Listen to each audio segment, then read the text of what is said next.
Which of the following would help in prevention of the diuresis? डाइयूरेसिस को रोकना है, ठीक है। आप लोग करिए, तब तक मैं मैसेज डाल देता हूं।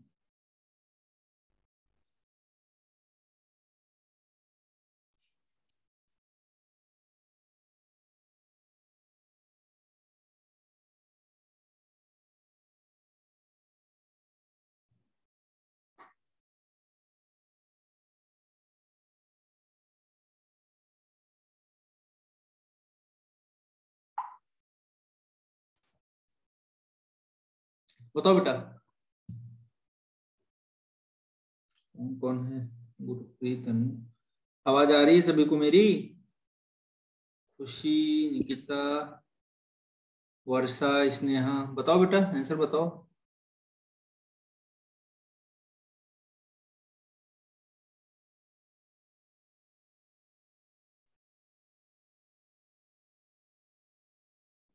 नहीं हो पा रहा है? नहीं हो पा रहा है तो बता दो, वो भी मैं करता हूँ फिर।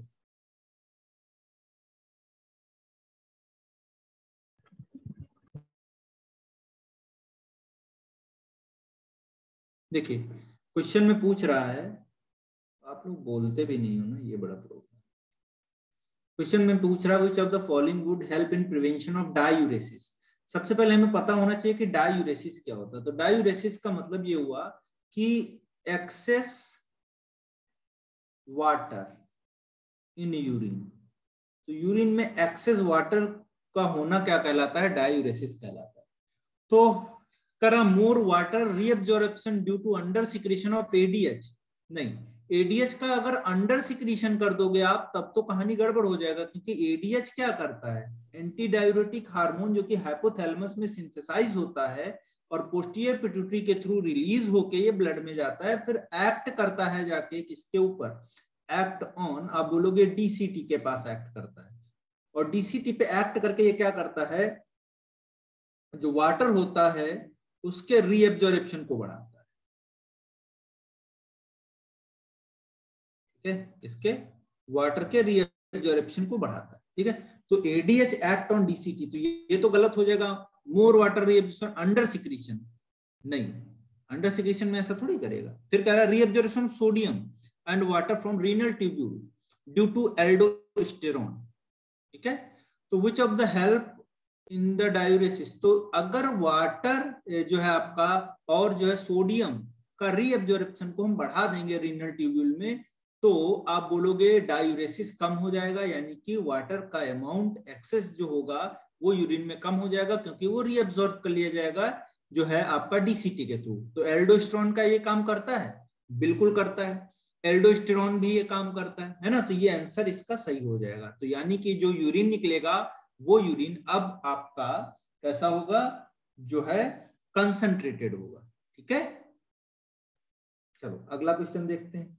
ये आंसर समझ में आ गया सभी को? कंफर्म करिए एक बार। Yes sir. Yes sir. ठीक है, वेरी गुड। चलो अब दूसरा देखते हैं इसके बाद में। नेक्स्ट आप बात करोगे क्वेश्चन नंबर 2, इसको करो बेटा। विच of the following factor is responsible for the formation of concentrated urine, ठीक है। तो इसमें भी बोला कि कंसंट्रेटेड यूरिन के लिए कौन सा फैक्टर रिस्पॉन्सिबल है। चलिए करते हैं क्वेश्चन को। Hydrostatic pressure during the glomerular filtration, ये तो फिल्ट्रेशन का काम करवाता है, कंसंट्रेट तो नहीं करवाता है। Low level of anti diuretic hormone, अगर लेवल लो कर दोगे एडीएच का तो एब्जॉर्प्शन जो है कहाँ बढ़ जाएगा? एब्जॉर्प्शन तो कम होगा, कम होगा तो यूरिन में क्या होगा? ज्यादा से ज्यादा क्या होगा? आप बोलोगे ज्यादा से ज्यादा वहां पर जो है निकलेगा आपका क्या? तो आप बोलोगे वाटर, यूरिन में ज्यादा डायूरेसिस वाली कंडीशन हो जाएगी, ठीक है। तो ये भी कहानी गड़बड़ हो गई हमारी, है कि नहीं। अब दूसरा देखते हैं, कह maintaining hyper osmolality towards the medullary interstitium in the kidney, ठीक है। Maintaining hyper osmolality towards the medullary interstitium in the kidney. फिर कह रहा था section of the secretion of the erythropoietin by juxtaglomerular complex. क्या आंसर हो जाएगा इसका? कौन बताएगा? सी हो जाएगा आंसर इसका, ठीक है। तो कंसंट्रेटेड अगर यूरिन चाहिए, अगर कंसंट्रेटेड यूरिन चाहिए तो हमको क्या करना पड़ेगा, दो चीजें हैं, एक याद रखिएगा, एक है एडीएच एंटी डाययूरेटिक हार्मोन, एक है एल्डोस्टेरोन। तो दो ऐसी चीजें हैं जो आप बोलोगे क्या करते हैं, यूरिन को कंसंट्रेट करते हैं। ठीक है, तो देखिए आप, ये जाके आप बोलोगे डीसीटी पे काम करेगा और कलेक्टिंग डक्ट पे काम करेगा, और यहां से वाटर के एब्जॉर्प्शन को बढ़ा देगा, रीएब्जॉर्प्शन बोल सकते हो, रीएब्जॉर्प्शन ऑफ वाटर ये क्या करेगा, इंक्रीज कर देगा। समझ में आया सभी को, क्लियर है एकदम, बताइए। यस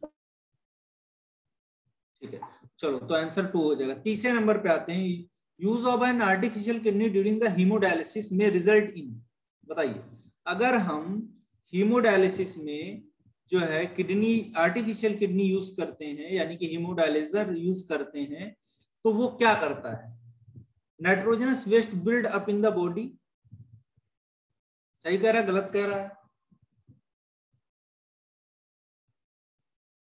गलत कह रहा है, फॉल्स है, क्योंकि नाइट्रोजनस वेस्ट जो होगा उसको तो निकालने का काम करेगा ना डायलिजर, तो बॉडी में क्यों इकट्ठा होगा ये।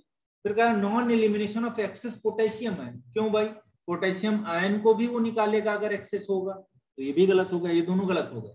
फिर कह रहे reduce absorption of calcium ions from gastrointestinal tract, ये बात सही है, कैल्शियम आयन जो होंगे वो एब्जॉर्ब होते हैं गैस्ट्रोइंटेस्टाइनल ट्रैक्ट से, और वो फैसिलिटेट किए जाते हैं कहीं ना कहीं किडनी से, और किडनी जब खराब हो जाएंगी, आर्टिफिशियल किडनी हीमोडायलिजर यूज कर रहे हो, तो कहीं ना कहीं वहां पर आप देखोगे कैल्शियम का एब्जॉर्प्शन वो कम हो जाता है।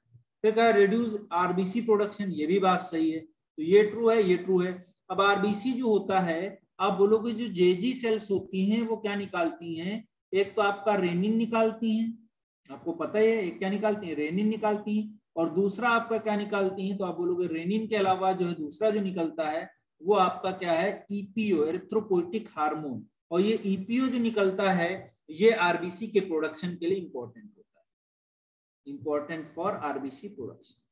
तो आरबीसी के प्रोडक्शन को ये क्या करता है, इंक्रीज करवा देता है। तो आंसर इसका सी और डी दोनों सही है, तो किस ऑप्शन में होगा, सी एंड डी, आंसर डी हो जाएगा इसका। गॉट इट,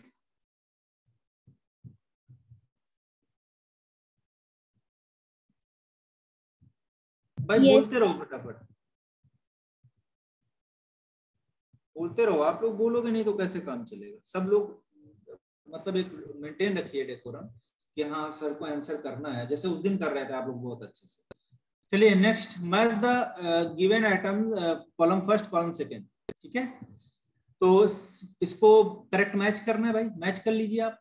अल्ट्रा फिल्ट्रेशन कौन कराएगा बताओ, मैच करो, अल्ट्रा फिल्ट्रेशन कौन कराएगा, चलो जो कर पाओ वो करो। कॉन्सेंट्रेशन ऑफ यूरिन कौन कंसंट्रेट करवाएगा यूरिन को, ट्रांसपोर्ट ऑफ यूरिन कौन करवाएगा, स्टोरेज ऑफ यूरिन कौन करेगा, ये तो क्वेश्चन करना पड़ेगा आपको। सर इसका बी है, बी मिला लेते हैं बेटा, ए का फोर्थ बोल रहा है, ए का फोर्थ बिल्कुल सही बात है, ए का फोर्थ हो जाएगा। चलिए नेक्स्ट देखते हैं, बी का 5, बी का 5 कंसंट्रेशन ऑफ यूरिन, तो बी का 5 प्रॉक्सिमल कंसंट्रेशन ऑफ यूरिन, नहीं सर इसमें बी का फर्स्ट है, बी। अच्छा बी वाला, बी का फर्स्ट पूछ रहे हो, अच्छा सेकंड बोले हो आंसर, बी बोले हो ना आंसर, तो बी का ये हेनले लूप ये ठीक है, बिल्कुल सही है, तो इसका फर्स्ट हो जाएगा। फिर बेटा transport of urine, transport urine को कौन करता है, यूरेटर करते हैं कि नहीं, सेकंड हो जाएगा सी। और डी का फिर कौन सा हो जाएगा आपका, स्टोरेज ऑफ यूरिन, तो ये थर्ड हो जाएगा आपका यूरिनरी ब्लैडर, बिल्कुल सही आंसर है, तो आंसर इसका बी हो जाएगा। किसने आंसर किया है, सर वर्षा। वेरी गुड वर्षा। और बताओ बेटा नेक्स्ट, नेक्स्ट देखते हैं क्वेश्चन नंबर आपका जो है 4-5, मैच द फॉलोइंग, ठीक है, we choose column first and second, glycosuria, gout renal calculi और ग्लोमेरुलर नेफ्राइटिस, मिला लोगे,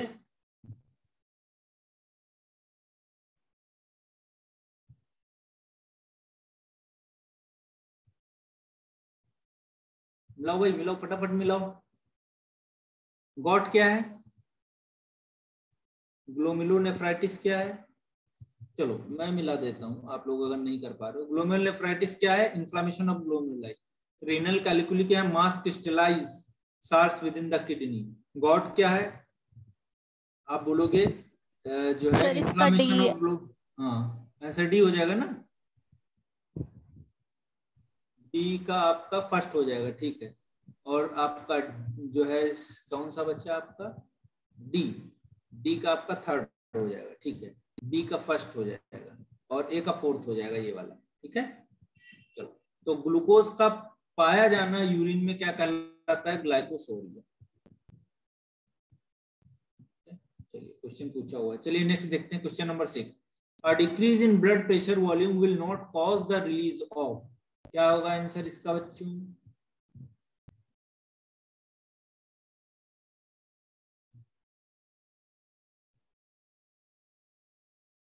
which of the following statement is correct?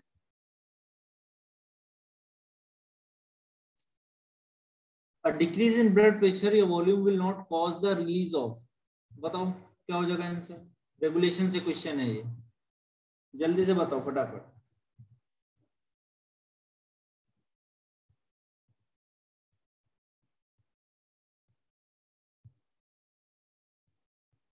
अरे बीपी जब डिक्रीज होगा, बीपी अगर कम है तो इसका मतलब क्या हुआ कि ब्लड में किसका कंसंट्रेशन ज्यादा है, वाटर का ज्यादा होगा, मतलब उसके रिस्पेक्ट में आयन का कम होगा। आयन कम है, वाटर इसके रिस्पेक्ट में ज्यादा है, तो ये हो जाता है आपका जो है बीपी डाउन होने लगेगा, ठीक है। तो ब्लड वॉल्यूम भी यहाँ पर कम हो जाएगा, ठीक है। तो कह रहा है कि एडीएच, एल्डोस्टेरोन, रेनिन, ये सब क्या करते हैं, कंसंट्रेशन बढ़ाते हैं कि नहीं, ऐसे करना है क्वेश्चन। ये इंक्रीज करते हैं किसमें, सोडियम के एब्जॉर्प्शन को और वाटर को। और वाटर और सोडियम जब भी ब्लड में बढ़ेंगे तो आप बोलोगे ब्लड में अगर ये इंक्रीज करेंगे तो क्या होगा, ब्लड का वॉल्यूम बढ़ेगा कि नहीं बढ़ेगा। आयंस आएंगे तो आप बोलोगे ऑस्मोलैरिटी बढ़ेगी कि नहीं बढ़ेगी, ये भी इंक्रीज करेगी। तो इस वजह से आंसर क्या हो जाएगा, इसके एंटागोनिस्टिक काम करता है एट्रियल नाइट्रियूरेटिक फैक्टर, तो आंसर क्या हो जाएगा आपका ए, ठीक है 6 का। 7 number, which of the following statement is correct, बताओ ये तो बता दोगे। 7 क्वेश्चन नंबर 7,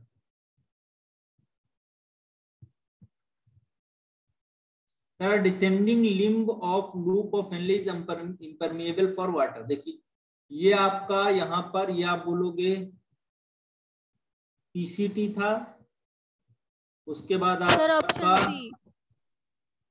फिर से देख लो एक बार, फिर आपका ये वाला था Henle loop, sorry sir option D. हाँ आप सही आ रहे हो, और ये कलेक्टिंग ट्यूब। तो ये वाला हेनले लूप जो है ये तो है आपका डिसेंडिंग हो गया, ये असेंडिंग हो गया। असेंडिंग में एक ये थिक था और एक ये थिन था, दो थे कि नहीं थे।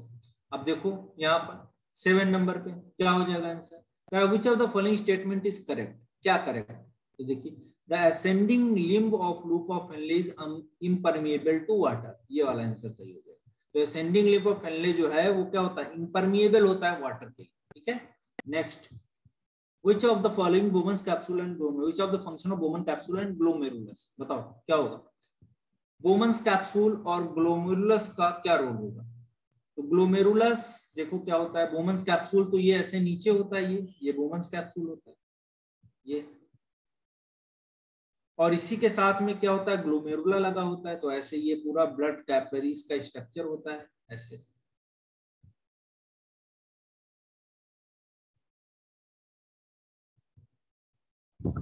सर ए। तो 8 नंबर का आंसर क्या हो जाएगा, जो है A, very good. Filtration of blood, ये ब्लड को फिल्ट्रेशन करने का ही तो काम करता था। चलिए तो 8 नंबर क्वेश्चन आपने कर लिया बहुत अच्छे से। क्वेश्चन नंबर 9, क्वेश्चन नंबर 9 में करा the renal fluid isotonic to the cortical fluid and blood is found इन,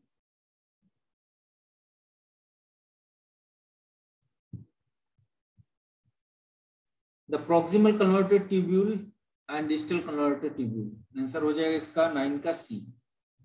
ठीक है, the renal fluid isotonic to the cortical fluid and blood is found in. तो कह रहा है कि जो रीनल फ्लूइड है, यानी कि अगर इसमें देखोगे आप जो फ्लूइड आ रहा है इसमें रीनल ट्यूब्यूल के अंदर, इसका है ना, यहाँ पर का ये इंटरस्टिशियल कॉर्टेक्स रीजन हो गया।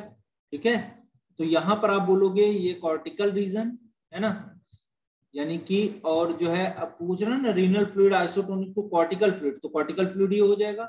एंड ब्लड, और ब्लड इसके बगल में ये ब्लड वेसल चलेगी इसका, तो इसमें पूछ रहा है इसका जो है कैसा होगा। तो ये आप हमेशा याद रखना कि यहाँ पर आइसोटोनिक होता है, यानी कि जैसा यहाँ पर होगा वैसे ही यहाँ पर होगा, बराबर होगा। तो इसका आंसर आपका हो जाएगा proximal tubule and distal convoluted tubule, ये डीसीटी। ठीक है, फिर question number 10, which of the following statement is correct with the respect to salt water balance inside the body of living organism? क्या हो जाएगा आंसर?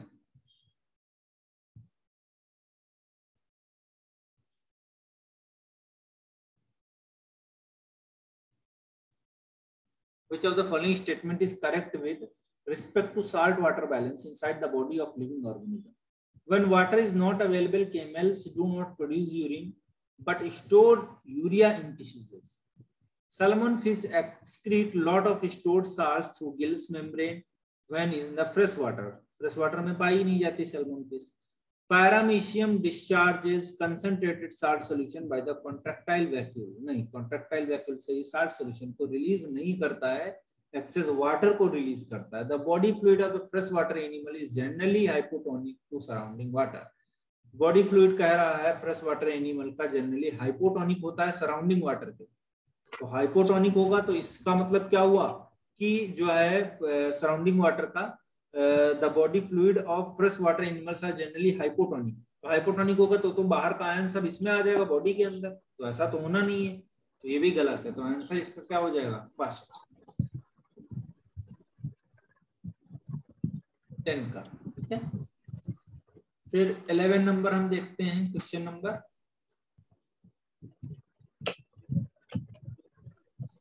कह रहा है an x ray of the lower abdomen show a shadow in the region of the ureter suspected. हाँ बेटा, एक question पूछूं? हाँ बताओ। बायो में डायरेक्ट क्वेश्चन ही आते हैं ना? हाँ डायरेक्ट क्वेश्चन ही आते हैं मैक्सिमम 5 क्वेश्चन को छोड़ के, और वो भी चॉइस में रहेगा तो 1-2 क्वेश्चन वहां से। छोटे वाले तक के लिए सारा क्वेश्चन बेटा यहाँ लाइन टू लाइन ही आता है सब, ऐसे इस तरीके का। देख ही रहे हो आप कितना इजी क्वेश्चन कर लोगे आप। Okay sir. कह रहा an x ray of lower abdomen shows shadow in the region of the ureter suspected to a ureteric calculus a possible clinical symptoms would be. क्या हो सकता है बताओ?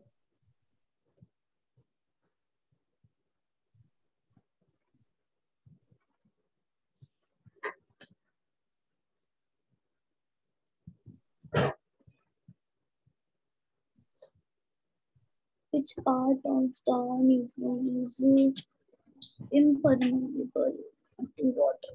Impermeable.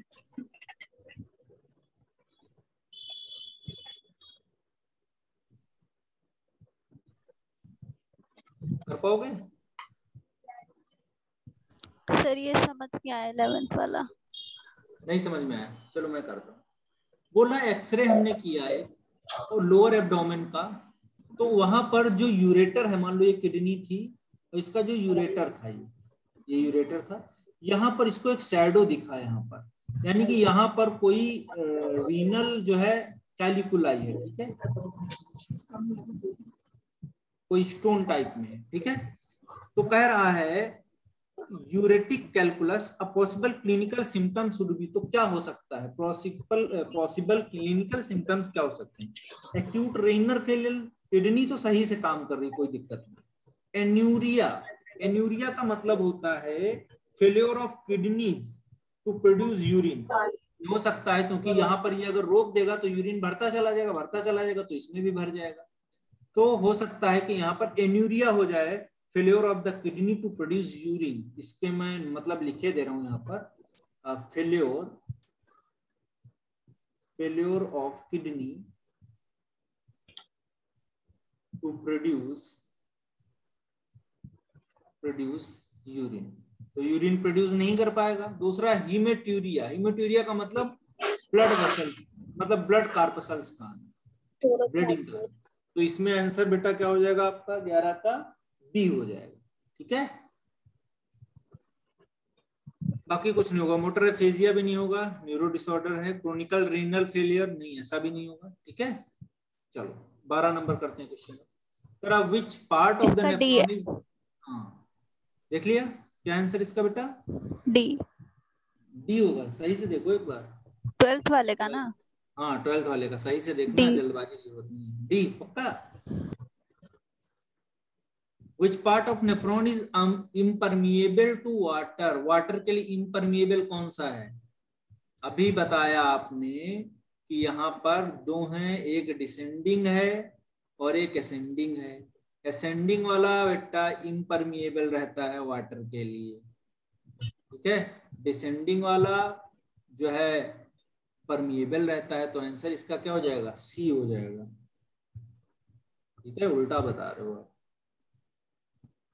तो 13 वाला करो।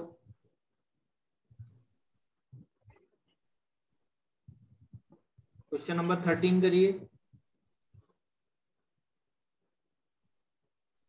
ADH and RAS work in response to low blood volume and blood pressure। सही बात है, गलत बात? सही बात है भाई, ट्रू है।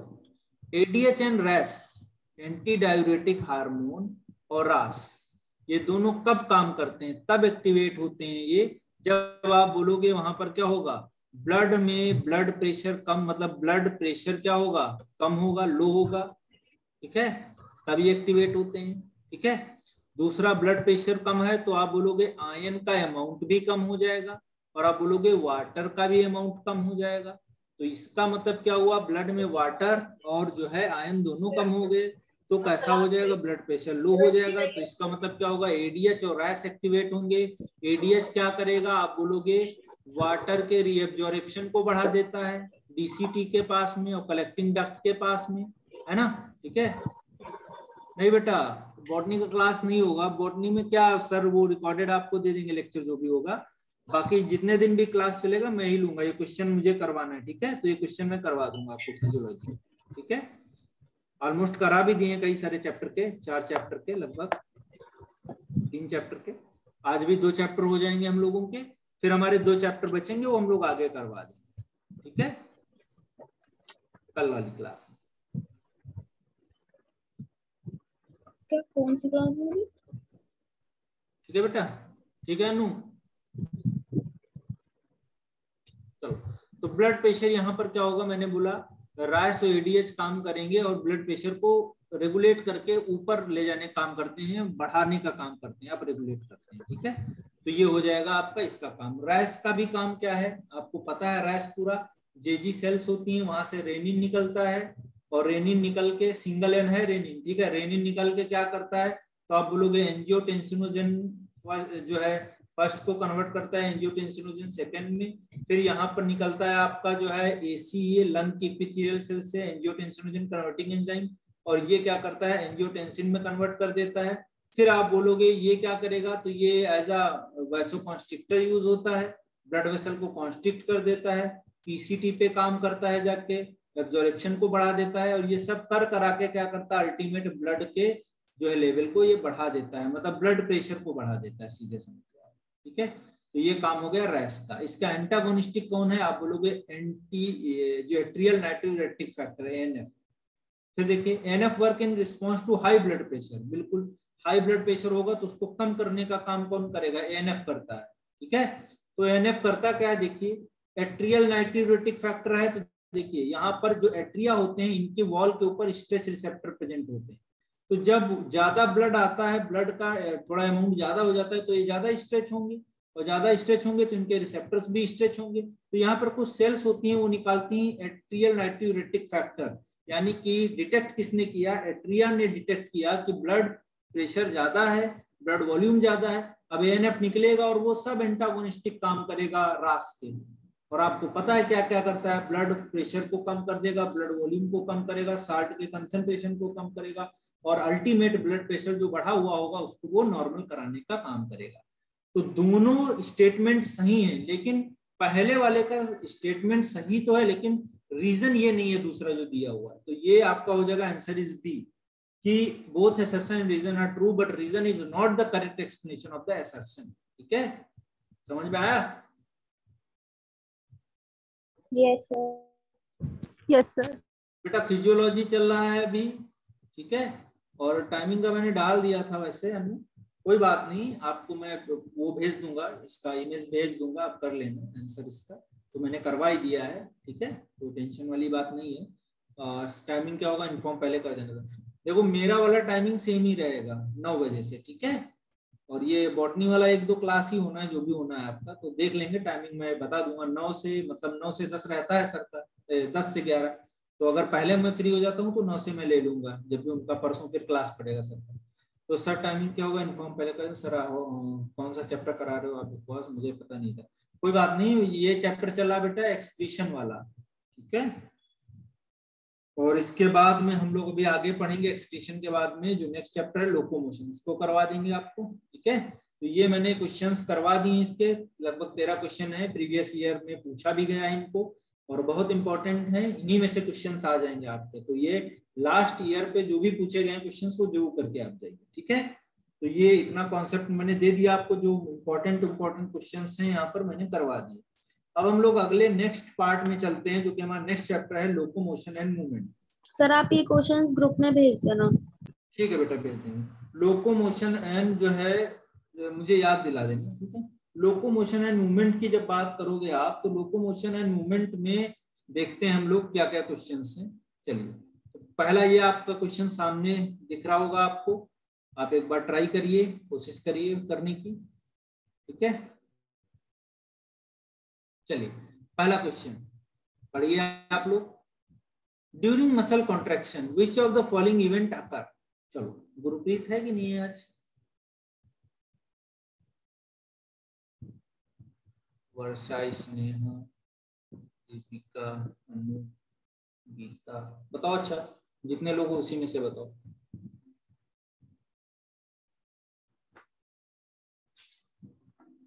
हो जाएगा? नहीं हो पाएगा? Sir option C. Option C सही से करो, सी तो नहीं है।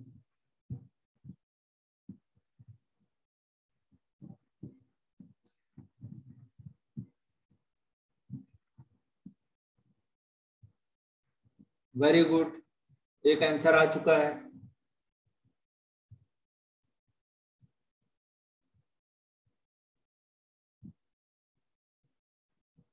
अनु ने आंसर किया, एकदम सही किया है। चलो और बाकी लोग बताओ। कह रहा during muscular contraction which of the following event occur. H zone disappear हो जाता है, बिल्कुल हो जाता है। कह रहा है A band widens, A band क्या वाइड हो जाता है?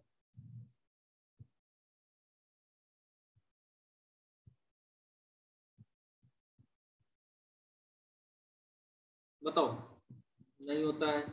फिर आपसे पूछ रहा है कि I band reduces in with, I band क्या रिड्यूस कर जाता है? ठीक है। फिर कह रहा है कि myosin hydrolyse ATP releasing ADP and Pi, myosin hydrolysis hydrolyse ATP releasing ATP and Pi, ये भी ठीक बात बोल रहा है। फिर बोला Z line attach to the actin are pulled inward, तो ये भी सही है आपका। तो आंसर इसका क्या हो जाएगा? बी हो जाएगा, करेक्ट वन, ACDE, ठीक है। चलो आगे बताओ, question number 2। Sir option A. Match the following.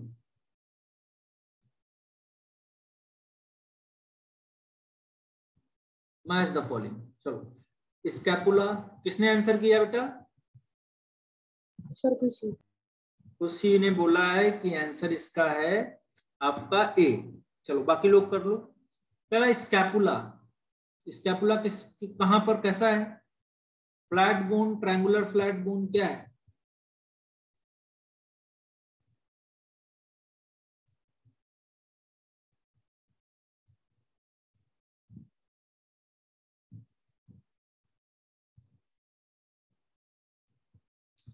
Scapular triangular part था बेटा फ्लैट सर बोन। आर पीछे वाले का तो सेकंड है। ये ऐसे था कि नहीं था, ये वाला ने स्पाइन ऐसे बनाया था, एनसीईआरटी में भी डायग्राम बना हुआ है ऐसे स्कैपुला। ठीक है, तो पी का फोर्थ हो जाएगा। पी का फोर्थ। अब दो ऑप्शन बचे आपका, ए हो सकता है या बी हो सकता है। ठीक है, ए सॉरी डी हो सकता है। दूसरा देखते हैं क्रेनियम। क्रेनियम के पास में कैसा ज्वाइंट होगा?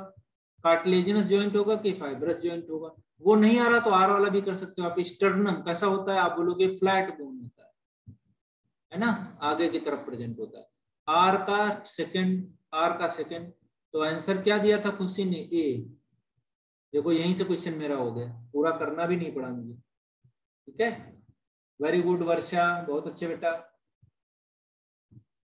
अब आर का आपका सेकंड हो गया, एस का क्या हो जाएगा? फर्स्ट हो जाएगा, एस का फर्स्ट हो जाएगा। ठीक है, और ये क्यू का आपका क्या हो जाएगा? थर्ड हो जाएगा। क्रेनियम में फाइब्रस ज्वाइंट होते हैं, ई मूवेबल ज्वाइंट होते हैं, तो आंसर क्या हो जाएगा? फर्स्ट हो जाएगा। ठीक है, चलो कोई बात नहीं बेटा, ठीक है, माइक खराब है चलेगा। क्रोनिक ऑटो इम्यून डिसऑर्डर, बहुत बढ़िया बढ़िया क्वेश्चन है, सारे सर क्वेश्चन। इसका डी है। Chronic autoimmune disorder affecting neuromuscular junctions leading to fatigue, weakening and paralysis of skeletal muscles is called as. कर लोगे आप लोग question? Sir option D. Option D is the correct one.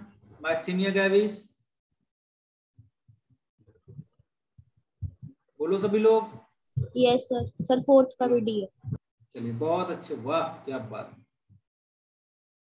Fourth का देखते हैं बेटा, match the following column and select the correct one. चलिए answer करिए बाकी लोग फटाफट। अनु डी, वेरी गुड। और बताओ बाकी लोग, सबका आ रहा है आंसर डी? Yes sir. चलो सही है एकदम, जज करने की जरूरत नहीं है, आप कर सकते हो। ठीक है, हो ही गया है। बताओ तो मैं फिर से बता देता हूँ, कोई इश्यू नहीं है मुझे। हो गया ना सबका? समझाने वाली चीज तो नहीं है इसमें, हो ही जाएगा, नहीं। इजी है। सब लोग आंसर कर रहे हो, आगे बढ़ते हैं फटाफट। चलिए पांचवा वाला बताइए, select the correct option. There are 7 pair of vertebrosternal, 3 pair of vertebrochondrial and 2 pairs of vertebral ribs. सही है गलत है?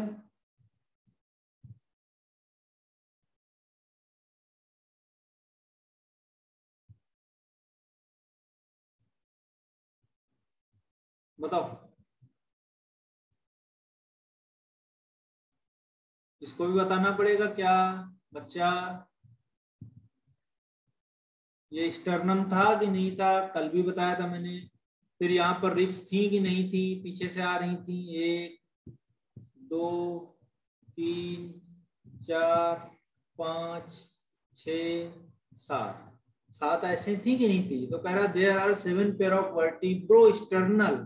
वर्टिब्रो का मतलब हुआ पीछे से, वर्टिब्री से जुड़ी हुई है, और स्टर्नम मतलब आगे स्टर्नम से जुड़ी हुई है। ठीक है, फिर कह रहा है 3 पेयर ऑफ वर्टिब्रोकॉन्ड्रियल। तो आपको पता था 8 9 10, 8 9 10, 1 से 7 तक आओगे तो ये वर्टिब्रो आपकी होंगी स्टर्नल, और इधर आप आओगे तो ये पीछे तो जुड़ी हुई है, लेकिन आगे किससे जुड़ी है? तो ये यहाँ पर कार्टिलेज ज्वाइंट होता है ना, कार्टिलेज होती है, उससे जुड़ी रहती है, इसीलिए इनको बोलते हैं ये ट्रू रिप्स हो गई, ये फॉल्स रिप्स हो गई। तो फॉल्स रिब में जो ज्वाइंट होता है वो इसको हम बोलते हैं वर्टिब्रोकॉन्ड्रियल। कॉन्ड्रिया का मतलब ही होता है आपका कार्टिलेजिनस। ठीक है, और 2 pair of vertebral rib, vertebral rib को हम फ्लोटिंग रिब भी बोलते हैं, क्योंकि ये केवल वर्टिब्री से जुड़ी होती है, आगे नहीं जुड़ी होती, तो इनको हम बोलते हैं फ्लोटिंग रिब्स, या आप बोलोगे इनको क्या, they are known as vertebral ribs. हो गया आंसर सभी का? किसी ने 5 का आंसर नहीं किया मुझको?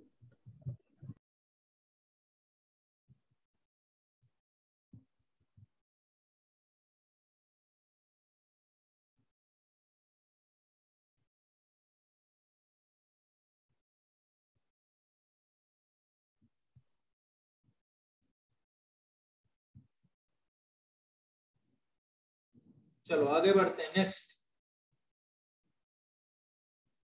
6 नंबर क्वेश्चन देखिए। Match the following joints with the bones involve. बहुत इंपॉर्टेंट है आपके एग्जाम के पॉइंट ऑफ व्यू से, फटाफट बताइए, मैच करिए। ग्लाइडिंग जॉइंट किसमें आएगा?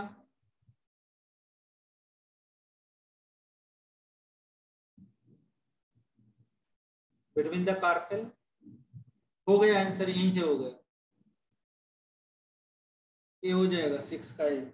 बाकी मिलाने की जरूरत ही नहीं है, हमको कंफर्म पता है कि gliding joint between the carpals present होता है। ठीक है, सेकंड का आपका 4th हो जाएगा, between the humerus and ulna.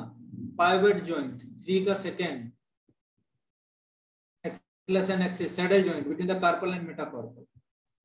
हो गया, एक क्वेश्चन यहाँ से पक्का आएगा, तो आंसर ये हो गया आपका पहला। चलो 7 नंबर पे आ जाओ।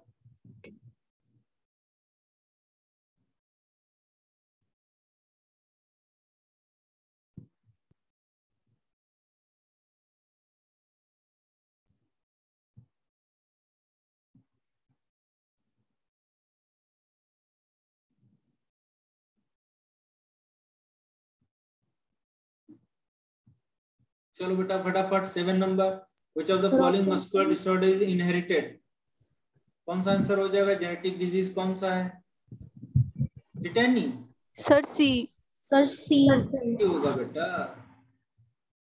जेनेटिक बोल रहा है ना, मस्कुलर डिस्ट्रोफी होता है, मस्कुलर डिसऑर्डर। ठीक है, फिर चलो क्वेश्चन नंबर 8।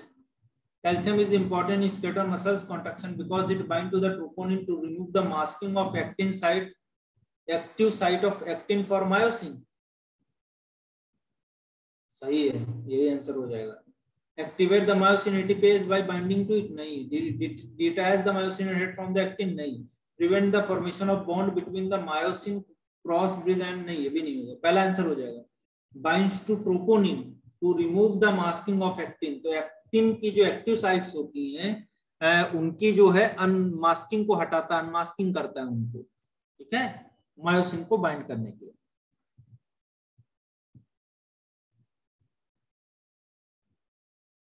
चलो क्वेश्चन नंबर 9 बताओ। ये sir B. The point joint between the atlas and axis is, अभी ऊपर करवाया मैंने। पॉइंट जॉइंट एटलस और एक्सिस के बीच में होता है। ठीक है, तो उसको हम क्या बोलते हैं? कौन सा जॉइंट होता है? Sir B. आपका कार्टिलेजिनस होता है, साइनोवियल होता है, सैडल जॉइंट होता है, फाइब्रस जॉइंट होता है। साइनोवियल जॉइंट होता है। 9 का आंसर भी हो जाएगा। साइनोवियल जॉइंट जो होते हैं वो फ्रीली मूवेबल हैं, ध्यान रखिएगा, फ्रीली मूवेबल। क्वेश्चन पूछता है आपसे कि फ्रीली मूवेबल कौन से जॉइंट होते हैं? Synovial joint. आप बोलोगे लिमिटेड है ना मोबिलिटी, इसकी जब बात करोगे तो आप बोलोगे कार्टिलेजिनस जॉइंट। फिर अगर आप बात करोगे इमूवेबल जॉइंट्स की, तो वो कौन से हो जाएंगे? आपके सूचर वगैरह हो जाएंगे। ठीक है, फाइब्रस जॉइंट जिनको हम बोलते हैं। एनसीईआरटी का तीनों लाइन है, बहुत इंपॉर्टेंट है। लिमिटेड मूवमेंट, फ्रीली मूवेबल और इमूवेबल।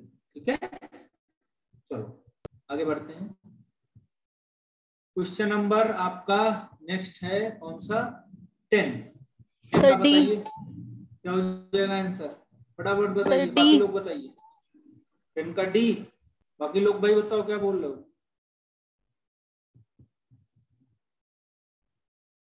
कह रहा है out of X pair of rib in human only Y pairs are true ribs. Select the option that correctly represent value of X and Y. ठीक है, तो x हमारा क्या हो जाएगा? 12, वाई हमारा 7। True ribs are attached dorsally to the vertebral column and ventrally to the sternum. बिल्कुल सही बात है। फिर 11 नंबर क्वेश्चन बताओ। Myosin head separates from actin when. क्या होगा? कब सेपरेट होगा? मायोसिन हेड जो है सेपरेट कर जाएगा एक्टिन से, कब? जब एटीपी का हाइड्रोलिसिस होगा। ATP get attached to the myosin head, sir B. ATP is release from the myosin head, actin is ATP is release from actin. चलो बताओ, बहुत बढ़िया क्वेश्चन है।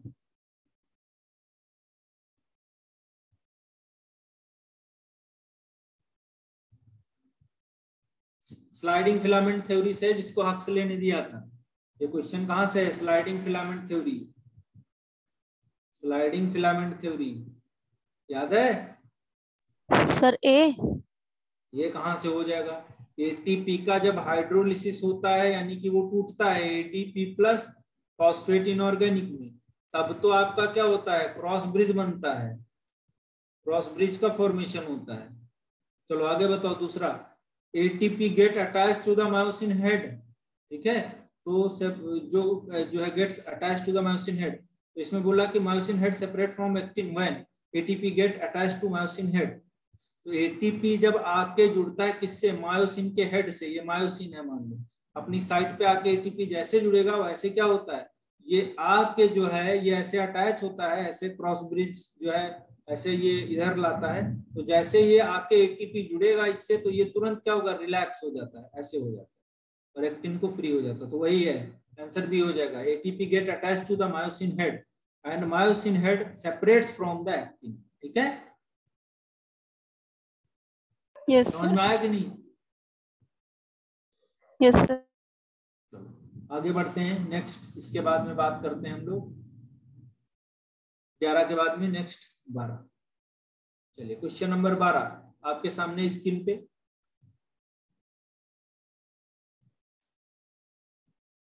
फटाफट आंसर करिए आप। Acidic pH of muscles is due to, किसकी वजह से होगा? Lactic acid, ketone, arginine, oxygen. जेम्स में पूछा गया क्वेश्चन है, लैक्टिक एसिड की वजह से होता है। इसमें क्या दिक्कत है भाई, बताओ ना आंसर फटाफट। एसिडिक पीएच, असर्शन रीजन आपको बताना है। चलो असर्शन रीजन बताइए। Sodium and potassium ions are necessary for muscle contraction. बताओ सही है गलत है?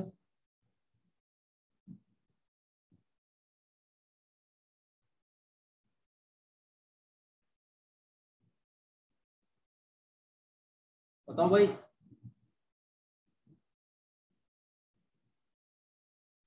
अरे बिल्कुल सही बात है, सोडियम पोटेशियम भी तो जरूरी होगा ना, एक्शन पोटेंशियल कैसे जनरेट होगा? न्यूरॉन्स के थ्रू तो मैसेज आएगा।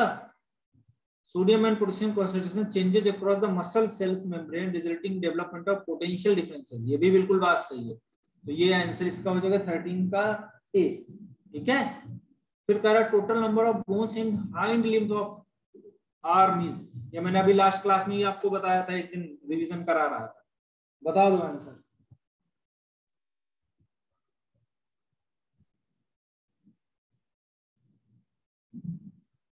अरे बताओ, इसमें इतना टाइम सर लगाओगे? 30। हाँ सर बता 30। चुका हूँ, हाँ बता चुका हूँ भाई, 30 है ना, चाहे आर्म की पूछे चाहे लेग की पूछे, एक की पूछ रहा है, दोनों के पूछे तो डबल कर देना। चलो 15 नंबर क्वेश्चन बताओ बेटा।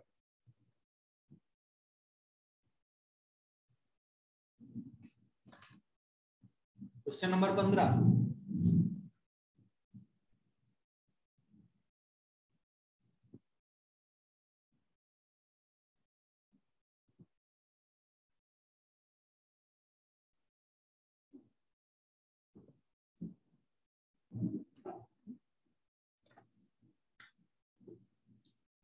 बाकी लोग बताओ। अनु ने आंसर दे दिया है सर, हाँ बी। चलो बाकी लोग बताओ बेटा 15 नंबर का।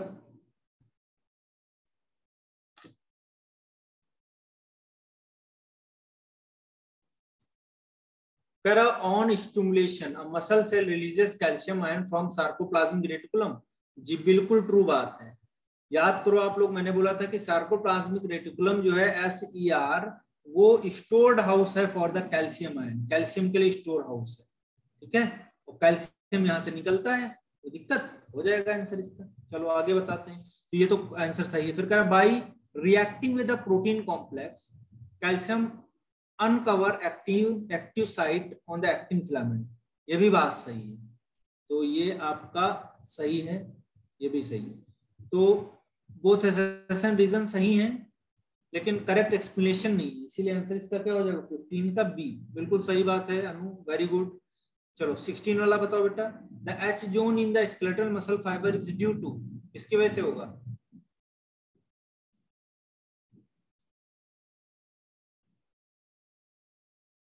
Sir A. the central gap between actin filament extending through the myosin filament in the A band. चलो बाकी लोग बताओ, बाकी लोगों का क्या आंसर है? वर्षा ने बोला था ना? Yes sir. ठीक है बेटा, और बाकी लोग बताओ। एच जोन याद करो, आप लोग ऐसे बनाए थे तो मैंने बोला था कि ये एच जोन है आपका, ऐसे बने हुए थे ऐसे। तो यहाँ पर हम लोगों ने बात किया था, हमने बोला था यहाँ पर ऐसे ये वाला आपका है, तो ये वाला एच जोन था ये वाला, और बीच में एक लेयर थी, इसको हम बोल लेते हैं एम लाइन, ये एम लाइन थी, ठीक है नहीं थी। तो यहाँ पर आपका आई बैंड था, और ये आपका आई बैंड था, और ये आपका ए बैंड था। ए बैंड को आइसोट्रोपिक बोल लेते, इसको एन आइसोट्रोपिक बोल रहे थे। ठीक है, समझ में आ रही बात की? तो कह रहा था central gap between the actin filament extending through myosin filament in the A band. तो ए बैंड में बिल्कुल सही बात है, यही तो है एच जोन। देखो तो आंसर इसका क्या हो जाएगा? 16 का ए हो जाएगा। तो बहुत अच्छे से बताया आप लोगों ने, ठीक है। तो बाकी नेक्स्ट देखते हैं हम लोग, अगला कर लिया सभी ने? आगे बढ़े? Yes sir. मैं क्वेश्चन भी ये डाल दूंगा आपके ग्रुप पे, टेंशन मत लीजिए, ठीक है। नहीं 16 का ए होगा अनु बेटा, ठीक है।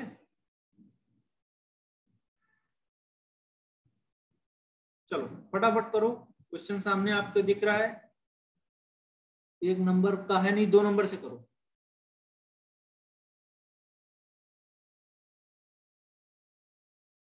सर ये न्यूरल कोऑर्डिनेशन है। हाँ, neural control and coordination start कर दिया मैंने। न्यूरल कंट्रोल एंड कोऑर्डिनेशन,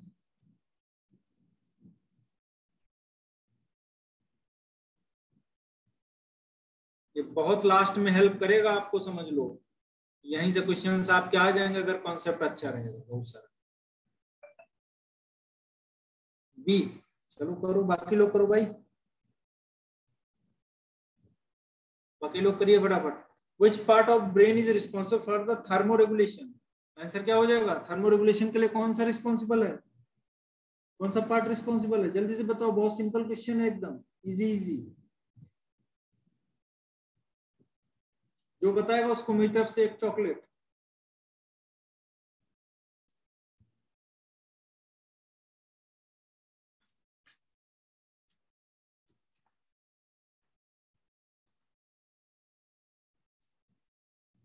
कोई नहीं बताएगा, इतना इजी है। हाइपोथैलेमस। चलो next 3 number. Which of the following statement is correct? Cornea consists of dense matrix of collagen and is the most sensitive part of the eye. Cornea is the external transparent and protective proteinaceous covering of the eyeball. Cornea consists of dense connective tissue of elastin and can repair itself. Cornea is convex transparent layer which is highly vascularized. किसी ने आई पढ़ा है?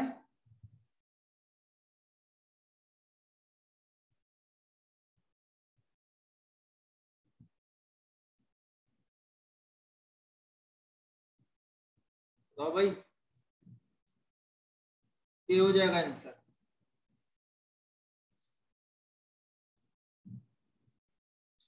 ये chapter थोड़ा week है। हाँ, हम भी बेटा पढ़ा नहीं पाए इस चैप्टर को, टाइम नहीं मिला। बहुत मेरा मन था पढ़ाने का, लेकिन मैंने फिर वही सोचा कि प्रैक्टिस लास्ट टाइम पे करवा देता हूँ, ज्यादा जरूरी है। तो आप लोग थोड़ा देख लेना बेटा, मैनेज कर लेना इस चैप्टर को। 1-2 क्वेश्चन तो आएंगे यहाँ से खैर, लेकिन कोशिश करोगे तो हो जाएगा। आई और ईयर से एक क्वेश्चन आएगा तो हल्का फुल्का एनसीईआरटी लेवल का पढ़ लेना। हाँ, क्वेश्चन प्रैक्टिस कर लेना बेटा, हो जाएगा उससे।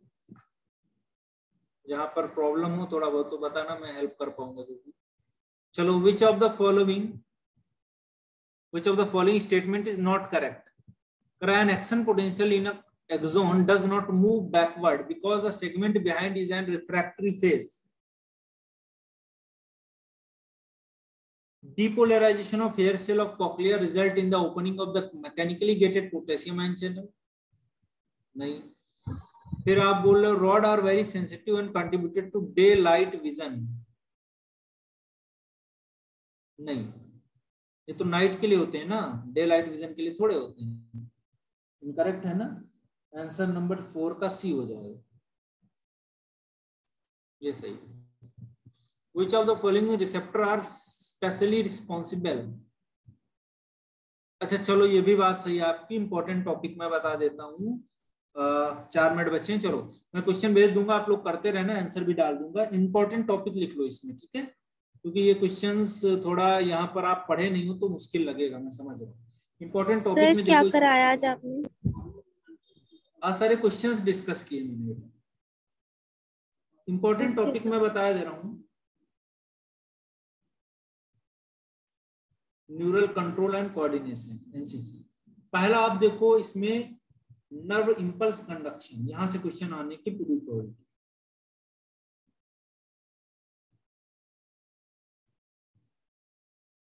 ये आप देख लेना इसको, नर्व इंपल्स कंडक्शन को। दूसरा आप ईयर से जरूर देख के जाइएगा, ईयर से एक क्वेश्चन आएगा ही आएगा, ठीक है। तीसरा क्वेश्चन साइनैप्स, ये देख लीजिएगा, ठीक है। और चौथा क्वेश्चन जो पूछेगा वो फोर ब्रेन से पूछेगा, मुझे जो लग रहा है, ठीक है। या आपका हाइंड ब्रेन से भी पूछ सकता है, हाइंड ब्रेन का मेडुला ऑब्लोंगेटा से पूछ सकता है, काम वगैरह उसका क्या होता है, ठीक है। और बाकी तो इसमें कुछ खास नहीं आएगा, इतने ही टॉपिक आप देख लेना 3-4 एनसीईआरटी से, जो डाउट हो वो मुझसे पूछ लेना, ठीक है। बाकी मैं क्वेश्चन भेजे दे रहा हूं आपको, इतना जरूर देख लीजिएगा। ईयर और जो है आई का वीडियो, अरे बेटा उसका वीडियो तो मेरे पास नहीं है, उसका पढ़ाया नहीं मैंने, तो वीडियो होगा कहाँ से, पढ़ाया होता तो वीडियो होता। चलो मैं देखूंगा, शायद मेरे चैनल पे पड़ा होगा तो मैं भेज देता हूँ, ठीक है। ओके सर, कोशिश करता हूँ। चलो ठीक है बेटा। सर कल क्लास लोगे सुबह आप? हाँ कल क्लास होगा आपका। सर कितने बजे? कल 9 बजे होगा क्लास, 9 बजे का टाइमिंग रहता है ना मेरा, 9 बजे लेंगे कल क्लास। ओके सर क्या कराओगे? कल बेटा न्यूरल कंट्रोल एंड कोऑर्डिनेशन का कुछ क्वेश्चंस करा दूंगा, ये वाला आप लोग करिएगा, डाउट होगा वो मैं बता दूंगा। और बाकी जो है केमिकल कंट्रोल एंड कोऑर्डिनेशन को क्वेश्चन करवा देंगे, क्योंकि वहां से भी करीब करीब 4 क्वेश्चन आते हैं उस चैप्टर से, ठीक है। Okay sir, okay. हाँ तो वो करवा दूंगा, फिर देखेंगे आगे अगर क्लास होता है कल के बाद में तो फिर 12th वाले चैप्टर से कुछ करवा देंगे, या एनिमल का तो करवा, एनिमल का नहीं करवाए ना अभी, एनिमल का करवा दिया था ना सर करवाया था। सर करवा दिया। तो टिश्यू का करवा देंगे, देखेंगे, ठीक है। टिश्यू से भी कुछ क्वेश्चंस करवा देंगे, उन्हीं से क्वेश्चंस आ जाएंगे आप। बाकी 12th में देखते हैं सर 12th का सारा मिक्स ही करा देना। हाँ यस मिक्स सर। करवा देंगे, ठीक है ठीक है, बिल्कुल सही बात। इंडिविजुअल चैप्टर बहुत टाइम ले रहे हैं। हाँ टाइम है ही नहीं ना, एक्चुअल में फिजियोलॉजी से मेजर पोर्शन आता है। दूसरा हम लोगों को पढ़े टाइम भी हो गया था और कुछ चैप्टर पढ़े भी नहीं थे, तो हमने सोचा इसका अच्छे से करवा देते हैं। तो जो 15-15, 20-20 क्वेश्चन किए हो आप, ये बहुत इंपॉर्टेंट क्वेश्चन है, तो ये बहुत काम आएंगे आपके। अगर आपसे सही से इतना ही कॉन्सेप्ट लेके चले जाओगे, आपके क्वेश्चन फिजियोलॉजी के हो जाएंगे, ठीक है, देख लेना। Okay sir, okay, thank you sir. जरूर करके जाना Thank you, एक दिन। sir. चलो ठीक है बेटा, bye bye, good night. Good night sir. हाँ ठीक है, पीडीएफ में भेजे दे रहा हूँ बेटा।